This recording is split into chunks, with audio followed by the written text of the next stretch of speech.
is Dr. Amy Long. I'm the Chief Operating Officer here at IQ Academy.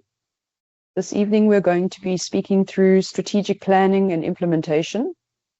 It sounds a little bit easier than what it really is in practice. So the way that I'm going to be taking us through the session this evening is to actually just speak through the principles, speak through an example business so that we can really understand how to apply this going forward.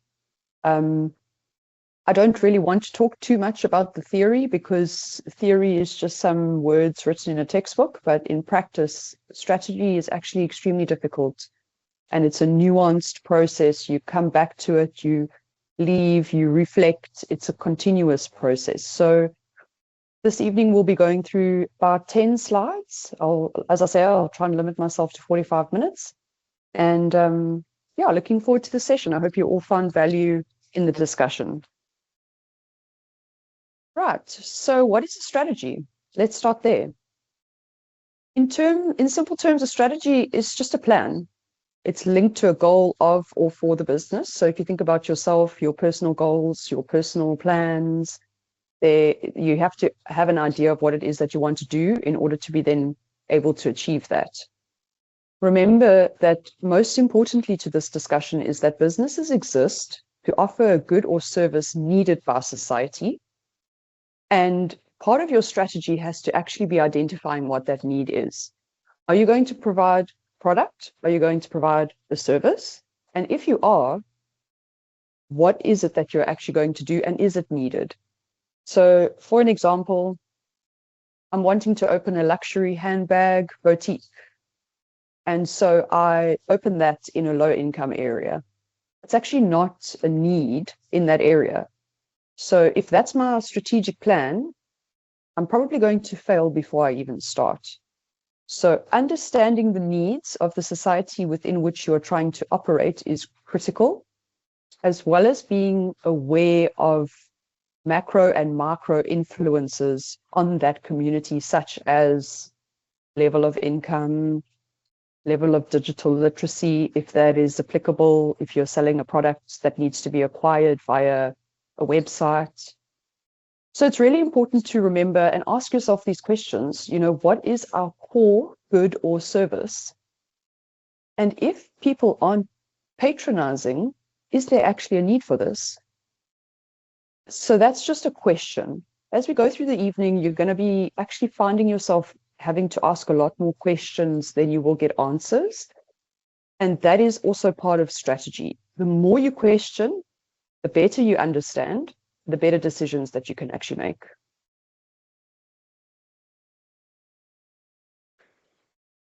So the key to understanding and successfully executing a strategy lies in understanding the core business, what opportunities exist to this business, and the reason why change is required.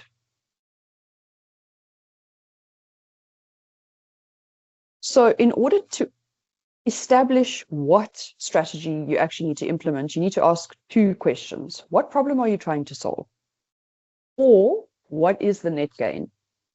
So I want to go and open this luxury handbag boutique. I'm trying to solve a problem of lack of access to good quality handbags. I think there's a demand. And so I think this is the business that I'm going to go ahead with.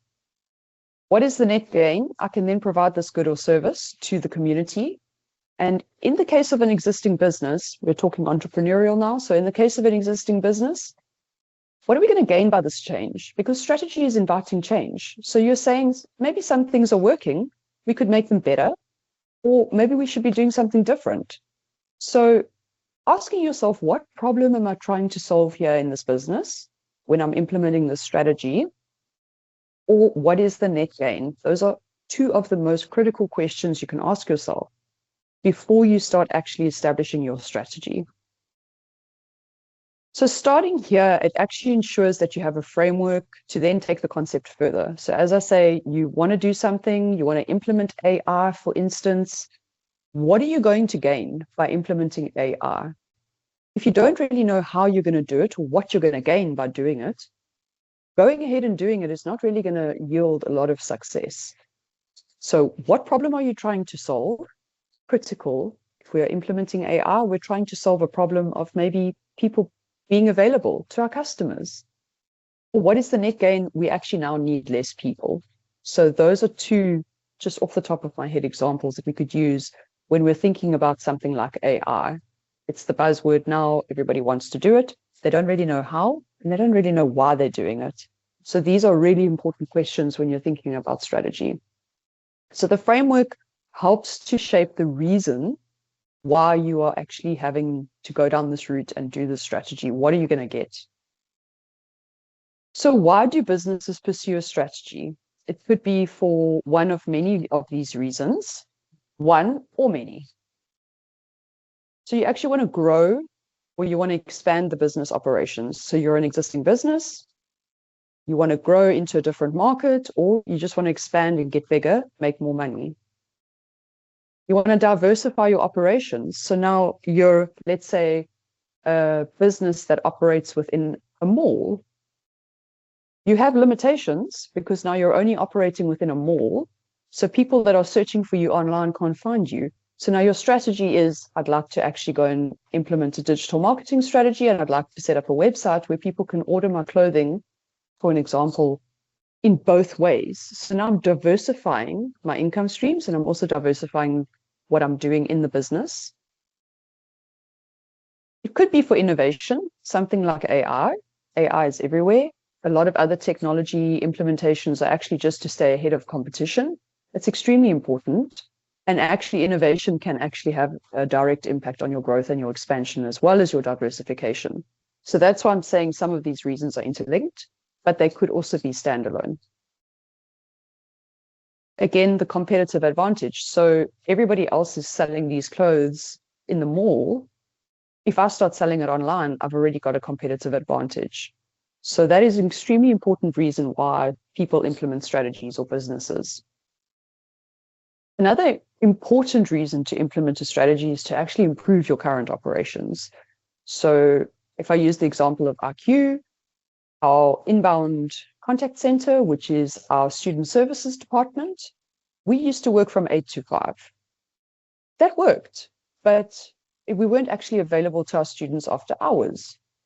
So we started looking at a strategy of how to balance the time available to our students with the time we need from our actual contact center, the people working in the contact center. And so the strategy we came up with actually enabled us to put no further burden on the people or the processes, but we were able to implement a strategy of now actually being available from 7 to 7. So something like that, it actually improves existing operations, which are actually doing fine, but how do you do better? And that's something why you would be looking at a strategy. You also want to maybe manage risk. So managing risk could be, if we use the example of a clothing store, if COVID happens, I actually can't make money. People can't come into my store and I can't sell. So this is actually a very risky way for me to be managing this business. If I have two modalities or two income streams or even two ways in which people can acquire my product or service, I've managed the overall risk around the reliance on one method or the other. I cannot stress this enough, and I've left it for last. Business rescue is also a huge reason for implementing strategy. Between 60 and 80% of new businesses in South Africa actually close within the first 5 years. That is not even taking into account all the businesses that close after being operational for 5 years plus. So business rescue, keeping the business afloat, keeping people in their jobs, trying to find an alternative way to make the business work, to look after all the stakeholders, to provide for the community, because that's the reason why the business exists. Remember, the business doesn't exist to make profit. That's the outcome of it. If the business exists to satisfy a need, it will be successful. It just depends how that is obviously then provided. So a lot of new businesses will fail because they don't have a strategy or plan. They just go, think we're going to go onto the website now, and they just go. And there's no plan. So the first part of strategy is actually the plan. And then the second part is implementing it. So you want to implement whatever you want to implement, it's actually two separate functions, and it should be two separate stages. We'll talk through that a little bit more now. The second reason why our business is closed is because they don't have funding. So operating a business is expensive, marketing it is expensive, staffing it is expensive. A lot of businesses don't maybe have, or the business owners don't have financial acumen, so they're not really sure where the money is going, how much money they're actually taking in terms of revenue.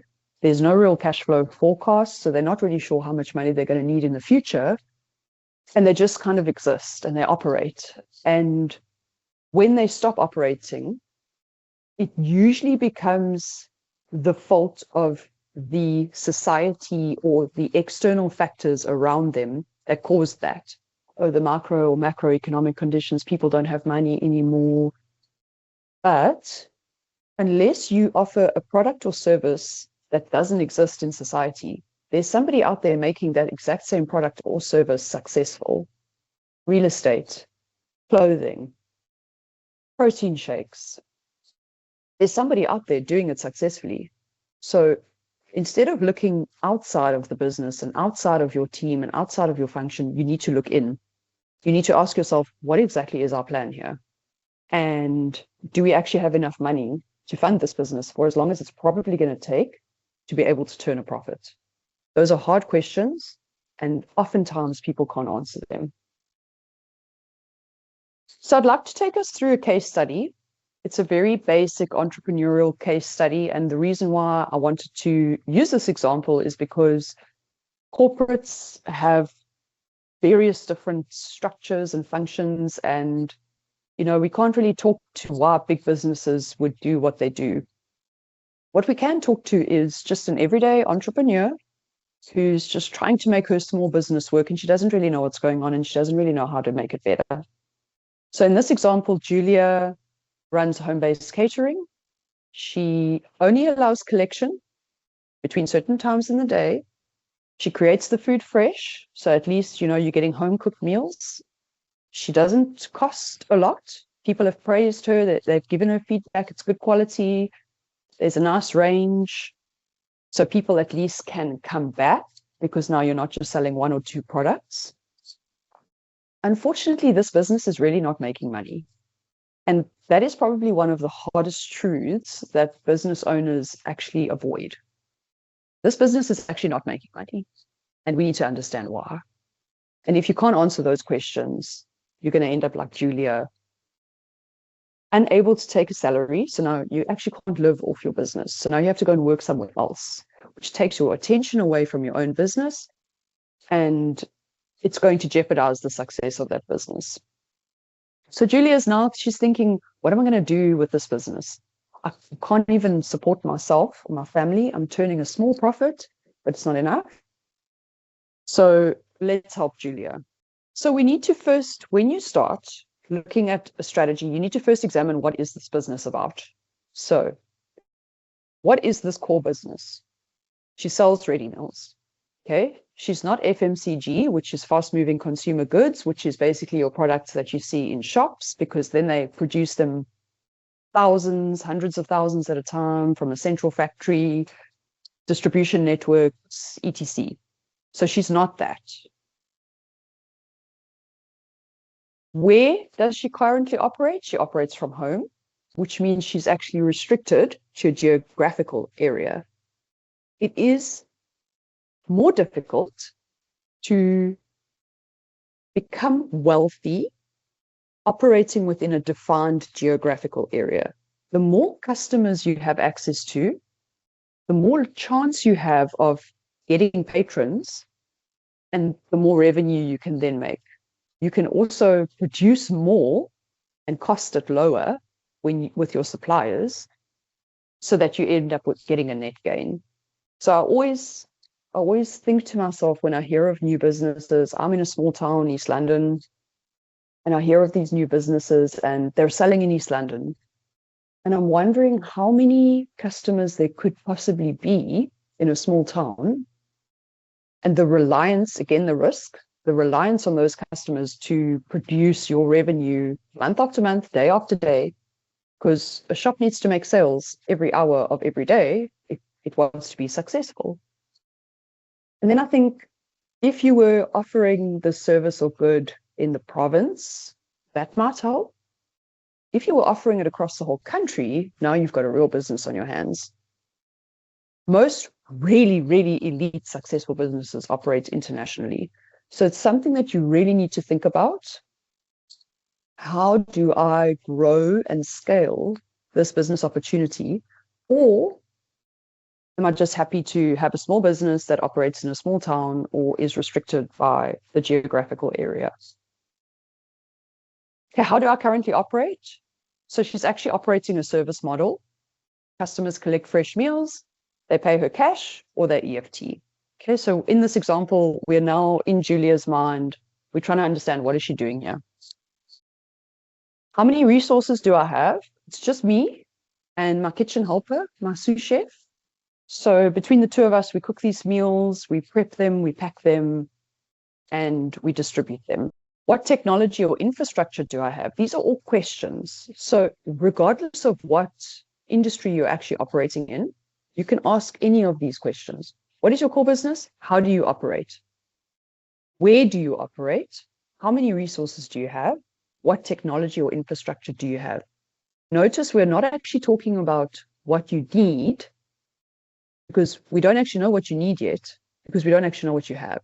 If we're not honest about what you have, we can't actually then evaluate what's possible, because we could want to become RQ Academy worldwide tomorrow, but we can't do that if we don't have a plan. So in this example, she doesn't really have a lot in terms of technology or infrastructure.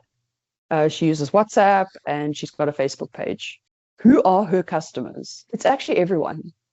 So this is the beauty about this business, whether it's shoes, okay, maybe hair products might be, actually no, any product really. I'm trying to think of potentially gender-specific products, but I don't think that there's such a thing. Maybe age-specific products would be toys. But most products are actually available to most people of most ages. So that's actually something that's really important to you, because it defines who you're actually going to target as your customers to come and actually sell your products to them.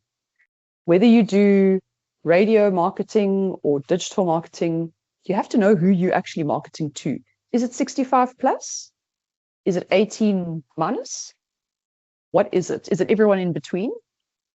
That's important to know, because then you can frame how big your customer base actually is. How do I currently fund the business? Most importantly, where's the money going to come from? With savings? Risky, very risky, because now, in order to pay herself her savings back, she has to turn a profit plus pay herself a salary.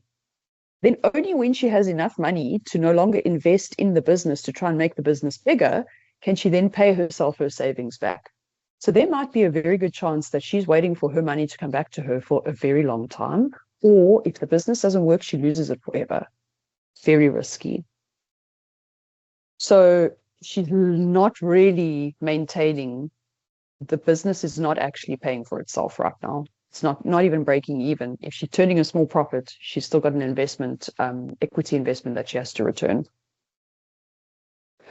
Okay, so let's look at some examples. How is Julia? So Julia needs to grow her business. I think that's an important verb or adjective. I can't remember. Wanting to and needing to are two very different things. And that speaks back to why you would implement a strategy. You need to implement something because the business is not making a profit. If it's not making a profit, it's just going to end up closing. You want to implement AI because you want to be ahead of your competition. The business is not compromised through that strategy. Big difference. So what problem am I trying to solve? This business is not profitable, even after 6 months. And therefore, I cannot take a salary. I'm Julia and I'm going, what now? The current model means probably my market or customer base is too small. And these are hard questions to ask yourself, because it actually involves analyzing what are you doing and what are you not doing. And it's not about judgment. It's about being transparent and honest with yourself. If you were to explain what's happening in your business to somebody else that doesn't know you, doesn't know what you do, if you can't do that, because you can't be honest and you laying blame on everything else and everyone else, you're probably not going to be able to make your business successful. So now we start thinking about the strategy. So the next step questions are actually, what growth opportunities are actually available to Julia? Will any of these opportunities change the core business or the core business model? What market does this opportunity operate within? What acquisition methods would be required to support this opportunity? What will the financial and resource impact be? Again, we're asking questions now. We're not just going, I want to do this, I'm going to do it with no plan. These questions help you to think about, is this feasible for me or not? Julia is now doing a feasibility study or an analysis in her head. What can I actually do? Let's have a look. So what growth opportunities are available? I could stock my meals as frozen meals at home to be sold with the fresh meals. I could approach local stores to stock my meals as fresh and frozen meals as well. I could open a sit-down restaurant. I could extend my opening hours. I could approach Mr. Delivery. I could invest in digital marketing. I could create a website and sell my frozen meals nationwide. So these are all great opportunities that Julia is now thinking about related to the core business, which is creating home-cooked meals. This is incredibly important, and I actually see this so much with small businesses. Julia is not now trying to pivot and sell candles, okay? Julia knows that her core business is actually about food, and food is actually a daily need. So there's already a need because I'm supplying food. Everyone needs food. How do I make them need my food? Not how do I now try and do candles or fragrances, because now you don't actually know anything about either of those two markets. You haven't had experience operating within them. You don't know what the competition is. You're just going, maybe people will buy mules and candles. No, it's not going to happen. Remember, a business cannot be everything to everyone unless you are Takealot, and then you're actually just a marketplace. So what Takealot do is they have hordes of suppliers, which is why they're able to actually generate orders so quickly. So their suppliers must let them know what the stock levels are like in those factories, as well as whatever Takealot actually buy themselves. But ultimately, they're just a marketplace. So you want something, we've got a supplier, we know what the stock is, we've got sophisticated infrastructure, we can actually supply everything. But not a lot of businesses can actually do that, and they shouldn't, because it just makes it so much more harder for you to understand how you can be successful when you're trying to be successful in almost every industry. Okay, so let's look at these questions again. Will any of these opportunities change my core business model? Stocking frozen meals? No. Approaching a local store? No. Opening a sit-down restaurant? Yes. Why? Because she is leveraging the fact that she can cook through the day, and then she can supply you at a given point in time. If I now open a restaurant, I actually have to be able to cook all day with orders I don't actually know what I'm going to get, because someone might walk in and they might go, I don't actually want that, I want that. So now I have to stock every meal for every day, all those ingredients, and then I have to staff the kitchen because now I need a dishwasher, I need waitresses, I need a cashier. So now I'm actually changing my business model here. Yes, it's still food, but the way I can actually make this business successful is changing, and it's actually risky. You have to pay rent. That's probably one of the biggest reasons why restaurants fail. The rent prices are just through the roof. And when you're operating from home, you don't have that expense. So that leads me to, what will the financial and resource impact be of the sit-down restaurant? Massive. Everything else doesn't really change her core business. It just actually enhances it. It actually just gives it a little bit more airtime. It gives her visibility in the stores. It gives her, the existing customers, an opportunity to buy more food. You may have to sell less frequently to them, but they can buy more. So your average order value, which is also something that's really important, average order value. So even if you're operating a store, how much are you actually selling to each person? E-commerce, it's very easy to see that. But in this case, she wants to sell the most, right? And at least when she creates the bolognese, she can create 50 bologneses, and then she's got stock. She doesn't have to change anything about her processes or her resources in order to be able to do that.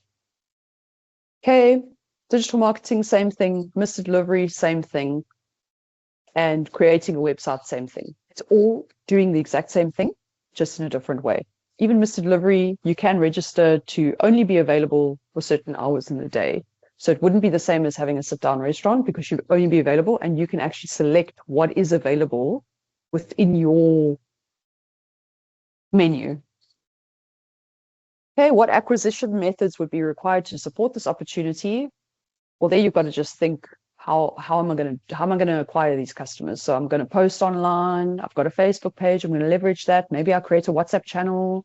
I post my meals there, my new flavors. I have a survey so I can actually understand what people are wanting next. There's lots of opportunities for you to understand your acquisition and augment that based on your market. Okay. Now we need to say to Julia, great. So you want to do everything on that list except open a restaurant, right? What can you do now? Because your business is suffering, it's going to close. You can't actually finance it. You've got savings, which are going to run out. So you have to have some short-term strategic objectives here. What are you going to do to save this business right now? She can actually just start by stocking frozen meals. She can literally start doing that tomorrow. She can let everyone that's ever bought from her know before, guys, I've got frozen meals, great range, this is what it is. Immediately she starts making more money. She can approach the spas in her community tomorrow with samples. Please taste my food. I can give it to you at this rate. And if you give me this many quantity of orders, I can give it to you at a cheaper rate. So those are things she can actually do tomorrow. She can extend her opening hours for sure, if she wanted to, but that is not for restaurant purposes where you come in and you pick something off the menu. That is, I'm available for you to collect during these hours, and then the helper or the kitchen sous chef is going to then produce the food behind the scenes. Julia's going to manage the front. Maybe that would be a little bit resource intensive, but it won't impact her financially because her kitchen helper is there all day anyway. Okay, approaching Mr. D, that she could do tomorrow. She might not hear from them tomorrow, but she would at least have an idea if this is something that she actually wants to pursue. Long term, now this is going to take me a while. Why is it going to take me a while? Well, firstly, digital marketing is extremely expensive. So you can't grow your business without money for digital marketing. So traditional marketing is actually more expensive, radio, TV, newspapers. But on platform, Facebook, Instagram, TikTok, it's extremely expensive to advertise your business. And you can't just rely on people naturally, what we call organically seeing what your business is about. Like I say, I live in a small town. There's a couple of small town groups, and there's actually about 25,000 people on one of these groups. But they only allow you to post your products on Friday. So now you've missed advertising opportunities from basically Saturday to Thursday. And because everybody knows the adverts are coming on Friday, the engagement is extremely low. So it's very difficult to grow your business in the short term with digital marketing. You can try, but you have to have money. So if you have a financing option, great, you can do that. Otherwise, she's going to have to do number 1 to 4 to generate more money. First, she's going to have to pay herself. Then she's going to generate enough money that she can eventually reinvest. When you've got enough, so you're generating 30,000 Rand revenue, your overheads are 15,000 Rand, you've got 15,000 Rand surplus. What are you doing with it? I'm investing in digital marketing. That 15,000 Rand overheads doesn't include my salary. Okay, so now I'm paying myself 15,000 Rand. Therefore, I can only do this when I'm actually earning or generating 45,000 Rand in revenue. So that's important to understand. You're planning, you're trying to figure out what to do next. Oh, guys, I'm running out of time. Sorry, I talk a lot.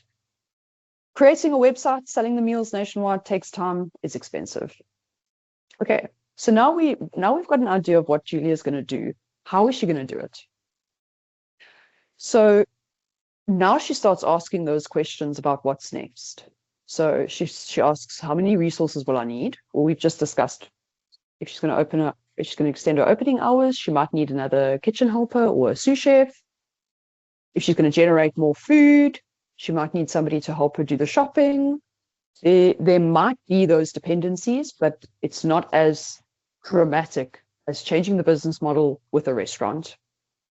What technology or infrastructure is required? Important to know. Do you have the skill set or the experience to actually make this work? So now Julia wants to market digitally. She doesn't know how. She's never set up an ad campaign in Facebook. She doesn't know how. So she actually needs to be honest with herself and say, I actually don't know how to do that. I'm actually going to need to import some skills here. So either I'm going to pay somebody to do it for me, then I must think about my financing. Exactly underneath that, how will you fund this? And I'm going to need to get some skills in here because maybe I don't have them or they don't exist in the business already. There's just the two of us. Will your customers change? No, because everybody eats. What is your timeline? Very important. Very important. Julia is barely profitable. She cannot pay herself a salary. The timeline cannot stretch too far into the future. So we can't have plan, no, next week I'm going to do this and next month I'm going to do that. Okay, until then, your business is hemorrhaging money and there's no urgency. So the timeline has to be based on what are we going to do immediately or what are we going to do in the future? Those are your short-term and your long-term plans. So each of the short-term and long-term growth strategies actually need to be mapped out according to those questions. So those 4 things we said she should do, Mr. D, frozen meals, longer hours, being in the shops, all 4 of those need their own plan because all 4 of them will have different resource, technology, infrastructure constraints and impacts. Okay, now we're going to talk about the data.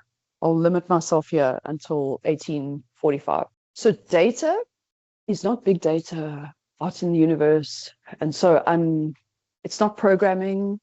It's not setting up tables. It's not big databases. Yes, those matter. But data can actually be as simple as something that's being shown to you right in front of you, like how much money are you making, right? So let's talk about some of this data. Revenue. This is your first indicator of business health. If the business is not making money, something is wrong in the operations or the plan. So what you want to look for in revenue is month on month. So I've did 50,000 sales in August. I did 70,000 sales in September. We're heading in the right direction. Year on year, last year in August, I actually did 10,000 sales. This year in August, we did 50,000. Great. That is a marked improvement. You can work out the percentage improvement. Most businesses grow between 10 and 20% per annum. If you get more than that, you're doing an amazing job, and that's fantastic. If you're getting less than 10% growth per annum, you really need to be concerned. And the reason why, inflation is somewhere between 5 and 7%, 4%. If you're not growing, not just with inflation, but if you're not growing to maintain your profitability margin, year on year, your margins are going to get smaller. You're going to get more and more diminishing returns. You have to generate revenue. Revenue and sales, no matter where you go, no matter what you do, if you're not making sales, there's problems. Month to date, very important. MTD, month to date. How are we tracking month to date, guys? We have to have some targets here. We can't just live on hopes and prayers. So the targets need to be linked to the initiatives that are happening within the business every single day. Is the business making money every single day? Yes. If it's not making sales, that's a big problem. Every single day, not just over payday, not just when people in maybe, I think government positions, maybe it's the 15th or the 20th of the month. You can't just have pockets of busyness because the business doesn't pay its expenses in pockets. It pays its expenses in months. And you need to be able to generate month to date enough to cover those expenses. You actually need to be able to say, if I have payments due on the 8th, random on the 8th, but I'm only expecting the money to come in on the 15th, I've got real problems. How am I going to make those payments? That's why the business needs to generate money all the time. Year to date as well, very important metric. Your year to date performance gives you an indicator of seasonal changes. So in RQ Academy, we are very busy in January, February, and March. People going into the new year, they feel excited about something new and fresh. They're really looking forward to upskilling themselves and they want to pursue something new.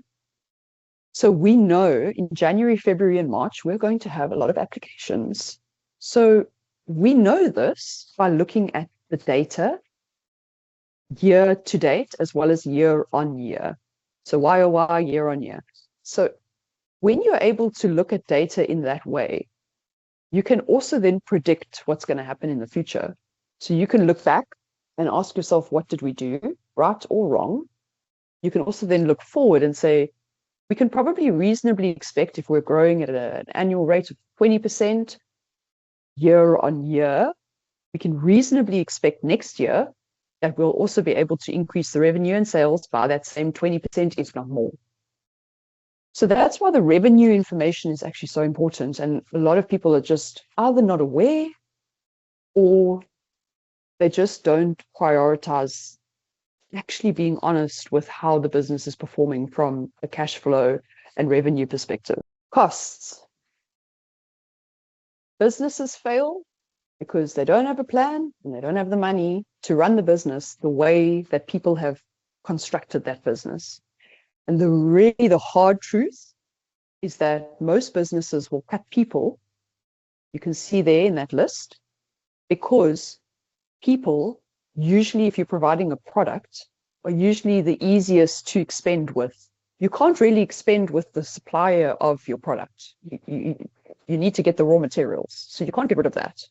You can maybe try and get someone that can provide it cheaper. You should always do that first before cutting people. But the reality is you may not be able to do that. Your distribution network, I mean, if you're selling an online product and you're using Courier Guy or whoever, or even just if you're working within a factory environment and you're dealing with high volumes, you've got a distribution network that's going to cost you money. You've got to get your product from A to Z, and that's going to cost you money.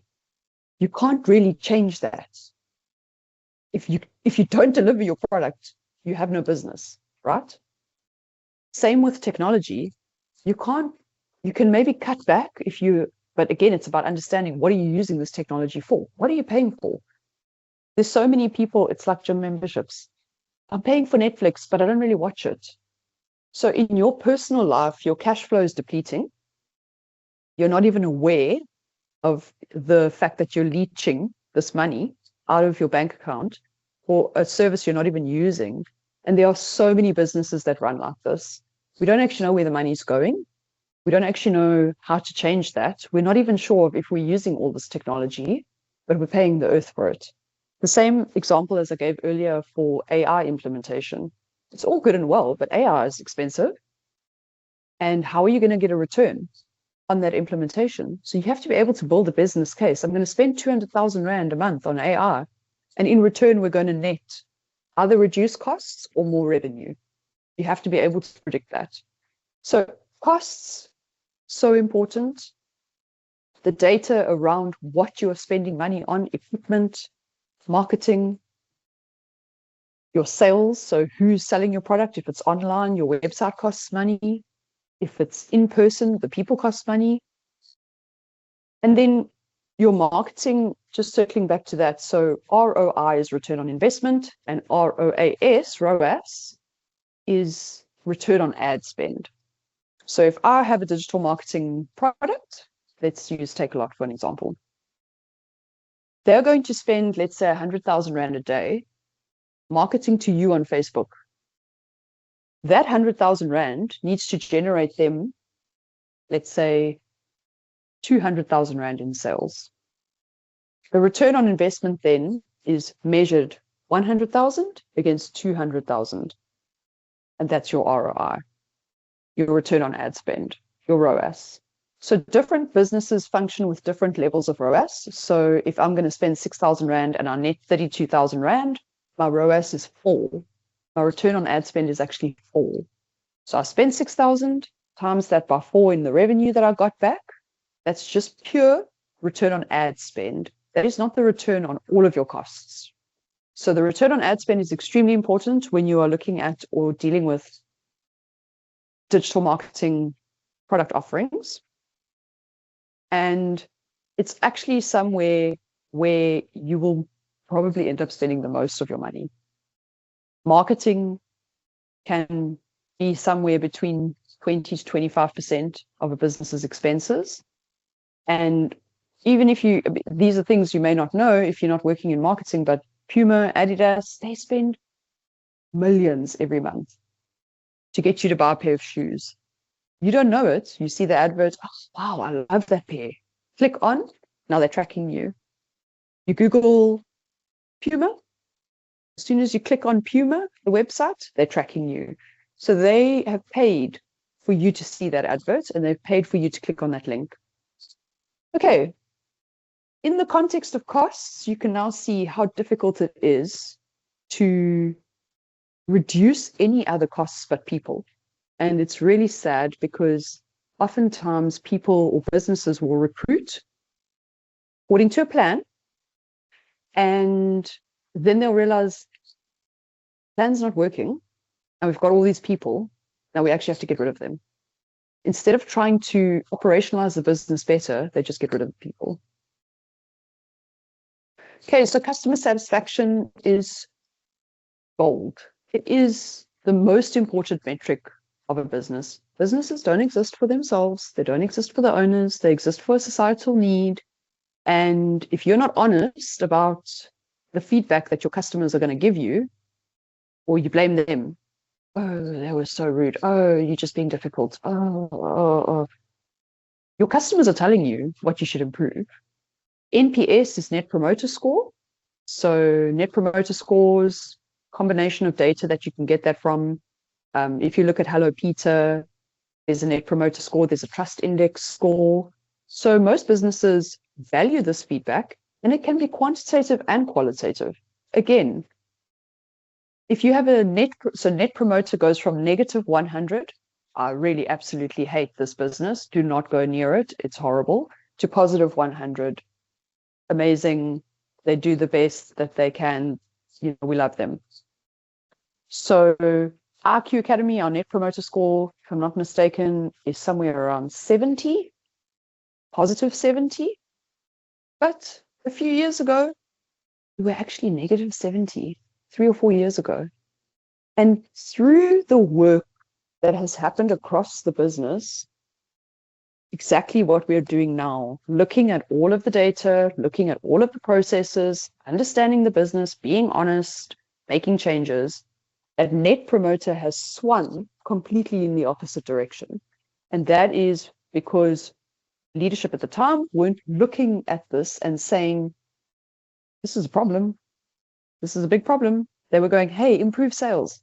Hey, get students through. But the students aren't having a good time. So they're not going to stay and they're not going to come back. So qualitative data is words. So I'm a big fan of surveys. You'll get one after this presentation tomorrow. Please fill it in for us. It helps us to understand how we can make this better, what we can do in the future. And it's so enriching to look at, we have short course completion surveys, we have qualification completion surveys, to look at that feedback, and not just the good feedback, to look at the tough feedback as well, things we need to improve. You get consistent complaints. So you can do data analysis quantitatively where you're looking at numbers. When you're looking at word feedback, you would do something called a thematic analysis. So it's very similar to what people do in research, in academic research. If you're doing triangulation, you'll look at numbers and you'll look at words. So it's actually the best to look at both, because one doesn't give you the full picture and neither does the other. So customer growth, this is very important. How many new customers are you actually getting versus returning? So returning customers mean that your product has value for a certain number of people and they actually want to come back regularly and use your product or service. New customers is how many new people, it's pretty self-explanatory, new people are you actually attracting to your business? And it's very important to know the difference between the two. Social media, great way to measure it, but not the only way. There are a lot of businesses that don't really have big social media followers or big accounts, but they have really successful businesses. And that is really down to advertising, how they are advertising. They might not be advertising using social media, but they have social media pages. They might be advertising using radio or TV. But in this digital age, IQ Academy is on 7 social media platforms. We're on Facebook, Instagram, LinkedIn, TikTok, X, WhatsApp. There's another one I can't remember. But the importance of being present and being top of mind is so critical to making your business successful. And that you can see with how many people are enjoying what you're doing, how you're doing it. TOT turnaround time, critical. We issue certificates. It takes us maybe 5 minutes to issue that certificate automatically via our processes because we have compliance checks in place already, etc. When we were operating as a correspondence type of institution, we would send out books in the post and we would have endless complaints. Why is it taking so long to get here? I'm trying to start my course, but I don't have the material. So looking at those turnaround times and the impact that it has on the unhappiness of your customers is actually very important because that might also give you an indication of what you can change. We got rid of printed textbooks because it's actually just causing more problems than it's actually helping us solve. And in an online digital era, you have everything that you need on your phone. Why do we have this process? So this is extremely important. And I can't tell you how many times I go into a shop and they don't have stock. And I just want to ask them, your operational processes are not costing you a customer or a sale. So every time that happens, actually, I'm so tempted to go to the managers and be like, you need to look at this because if I'm one customer looking for this, you're obviously stocking it. So there must be more than one. Operational and strategic improvements can come from any of this data. However, it's best not to view anything in isolation. But most importantly, remember that data does not lie. So you can say what you want, you can give a story, you can tell yourself that you're doing well, your business is not making money, your customers don't like what you're doing, it's too expensive to do. None of that is actually lying to you, you're actually just lying to yourself. So I want to conclude with strategic attributes, and I realize I've gone over time a little, sorry. So we've spoken a bit about what you should do and how you should do it. But we haven't actually spoken about who you should be. And to be strategic, you actually need to have a number of attributes. And these are personal attributes. So not looking at your team, not looking at anything else. Who am I? Am I open? Am I curious? Am I agile? Am I realistic? Am I confident but not arrogant? Remember, you have to be able to back yourself, your team, and your plan. But you can't go in and go, I got all the answers, this is going to work, it's never going to fail, we're never going to look at it differently, I've got the answers. It's just not going to work. So you have to be confident, but that confidence has to come from research, it has to come from data, it has to come from actually having a plan. To be honest, this is not working. I set out to do this way because that's what I thought would work, and it's actually not working, and that's okay. It's actually okay. It's okay for it not to work, but it's not okay for you to say it's because of XYZ instead of what are we doing here? And ladies and gents, I've saved the last point of strategic attributes for last. Don't be, I'll let you complete that thought. To be successful in business, you actually have to be a nice person. You can't fake that. You actually have to want to engage with people. You have to enjoy having conversations with them. You have to want to hear positive and negative feedback. You have to greet people in the passages, ask about their personal lives, take an interest in others, and then deploy them to operationally support your business and your strategic plan. A lot of leaders walk around, grumpy face, not available, don't care. And then they actually end up with very little buy-in to what they're trying to do. And the business and the whole strategy just falls apart. So be nice.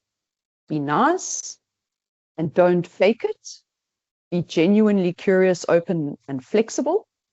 And be realistic, confident, and honest. And you will make your strategy and your plan absolute perfection for yourself. And that's it, ladies and gents.